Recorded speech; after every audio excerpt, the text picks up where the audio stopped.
ভেঙেছেন, আপনার বাপ ভেঙে দেওয়া হবে। আপনারা যদি চুক্তি খারাপ করেছেন, আপনার চুক্তি খারাপ করে দেওয়া হবে। মনে করেন রাশিয়ার যে লোক দর্শন করেছিল, যদি সুরাতির তাহলে ইসলাম বলে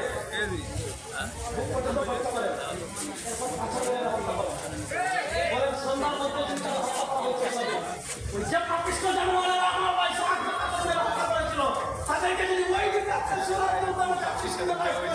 পাথর মেরে হত্যা করতো, বাংলাদেশে কোনো বাচ্চা দ্বিতীয়বার সাহস করতো আর আরেকজনের সংগ্রামে হাত দেওয়ার সাহস করতো। ব্রিটিশ প্রবর্তিত আইন 52 বছর দেখেছেন। এই ব্রিটিশ প্রবর্তিত আইন এসে আমি সব জায়গায় বলি, ব্রিটিশ প্রবর্তিত আইন নিয়ে মানুষের ন্যায় বিচার করা যাবে, পশুপাখির ন্যায় বিচার করা যাবে। যে বিচার ব্যবস্থা একজন মানুষকে 17 বছর কারাগারে রাখে, 17 বছর পরে একজন মানুষ বেকার খারাপ পায়, 18 বছর পর বেকার খারাপ পায়, ওই বিচার ব্যবস্থা মানুষের হতে পারে না, সূক্ষ্ম বিচার ব্যবস্থা।